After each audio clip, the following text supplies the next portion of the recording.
Hopefully you guys enjoyed that little spoken word at the beginning. All right, so today's episode is I Am Not My Hair by India Ari. So this is not really like a lyrical diagnosis of like everything that she said in the song, but it's mostly just the fact that our obsession with hair, I really feel like our obsession with hair needs to be addressed, but mostly our obsession with long hair. So when people see people's hair, they have a tendency to assume their orientation, their health, their beauty, like I said, magic for their beauty, the amount of respect they deserve, and of course, the whole matter of good genes. But my thing is, let's go into the scientific definition of what a hair is. So hair is basically is 95% keratin, and then when these cells, it's a 95% keratin protein, right? And then so when these cells, like basically these follicles hit the surface, they're considered dead. That's why when people will say, "Oh my God, the ends of your hair are the most dead part." They're not being funny. They're actually telling the truth. But I can definitely say for sure, like our obsession with hair has to stop. You know, I addressed that in my previous episode, but I can definitely say for sure that like there's just so many it's so multifaceted. So I'm gonna try to not make this video too long. So I want to go into the first thing with India Ari. You know, the lyrics that I had read in the beginning. My thing is, it's kind of similar to how people will sit there and just go from like an outside view. Like I think I was at a get together like in my city, like just meet up to try to make more friends, right? And before I could even speak, "Oh, you must be a model. You must do nothing all day." I'm so serious. That's what they said. And I was just like, you're literally looking at my outside appearance. You didn't even give me a chance to tell you. I'm in accounting, nothing fun. Ain't nothing funny about accounting. But it's just the fact that they were able to assess that about me before I even spoke anything. And I also feel like as well, there's a level of people, trying to, I guess, say that certain haircuts are associated with certain sexual orientations. I also feel like that needs to stop as well. And then something about the fact that you have to explain why you cut your hair. That is like a big issue for me, that you have to explain. Like I said, like growing up, I was always that kid that like I've always had the long hair, like I was the one with the long hair. So definitely when I cut it the first time into a bob, it was definitely, like I said before, it was definitely like it was an experience for me, because people kind of look and be like, so what else are you good for? So it was just kind of like, I guess my looks haven't matured yet, so I couldn't be known as the pretty girl. I was just that girl with the long hair. But I can definitely say for sure, like shaving your head, like I said before, I want to eventually try to do it one day, because my thing is like I get bored so easily. That's why I was just kind of like, I always change my hair. So I definitely want to at least try at least one time to just shave my hair, at least shave a portion, just to see what it feels like. I've never shaved my head before. I think I've gotten it pretty much to the quick, when I went natural the first time I got it to the quick, but I've never actually really went and like shaved my entire head. Not anytime soon. Like, how am I gonna start a career and end it the same week, but not anytime soon. But I definitely want to at least try it at one point. I would definitely want to try it. I mean, I do gotta be hit, but I digress. But it's just one of these where it's just like people really tie certain things to it.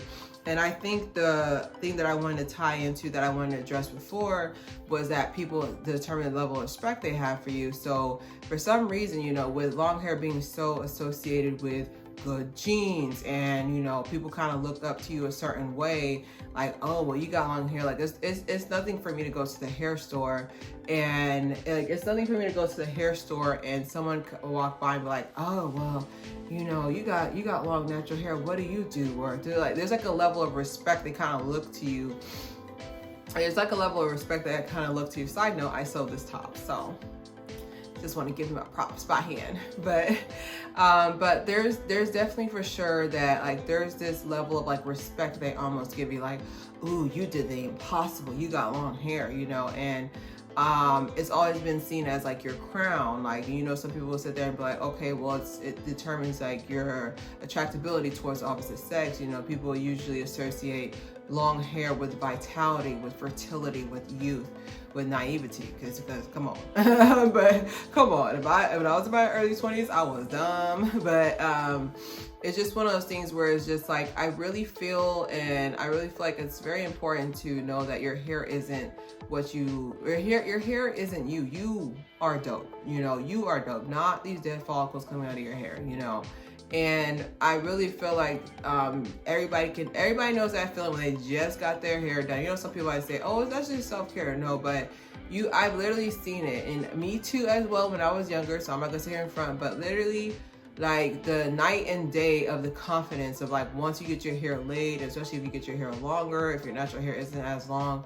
But I can definitely say for sure that's definitely for sure something that like we definitely need to address. Like, that, why is the confidence changing? Like, no matter what hairstyle you're rocking, whether you rocking one follicle or a million follicles or whatever, you are dope. You know, where you got your Charlie Brown swag with the 3 strands, or you got your you know big afro, like you dope either way. You know, no offense to Charlie Brown, but it's just one of those things where it's just like, I feel like we need to definitely address that. And that also goes into my next point of good genes. So my thing is, whenever they say good genes, like it kind of like it's one of those things where it's just like, it's not to sit here and be divisive where it's just like you can't give anybody compliments, but something about when people say, oh, you got those good genes, I'm like, oh God, they're not talking about my Levi's. Like, I'm just like rolling my back, because I'm just like, it's just a weird thing to say, because whenever someone has a kid, they always say, oh, I hope my kid gets those good genes. I was just like, I would just hope the child is healthy. I'm not worried about nothing else, about their wave pattern, whether they're 4 zebra or 4 Claire, you know, 4C, 4 zebra, you know, 4Z or whatever. Like, it doesn't matter, like, as long as the child is healthy. And then as well as the fact of health as well. Like, I don't know how many times I have to tell this, people, but I'm gonna say it again. Y'all don't understand that when it comes to health, there is such thing as pre-existing conditions. So like I said, not even to, you know, go into the whole alopecia thing, you know, that's a whole different conversation video.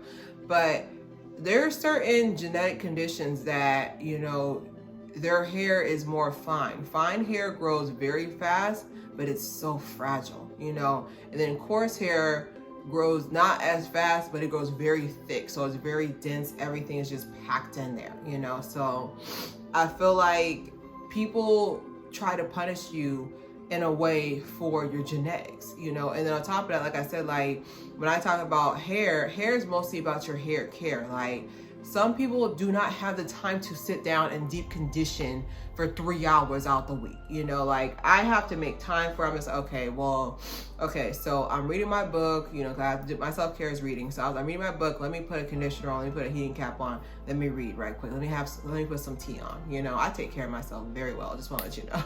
Like, it's an obsession for me, and it should be an obsession for you. You need to be obsessed with taking care of yourself.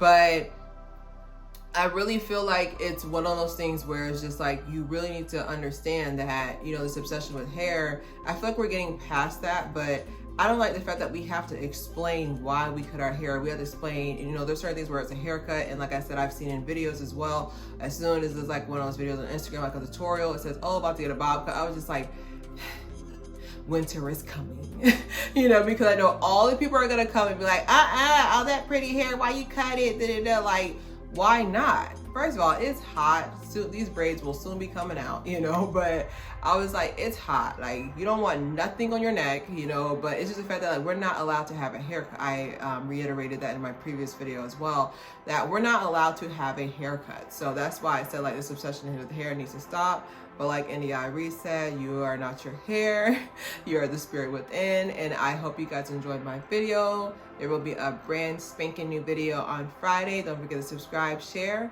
It's Claire Haire.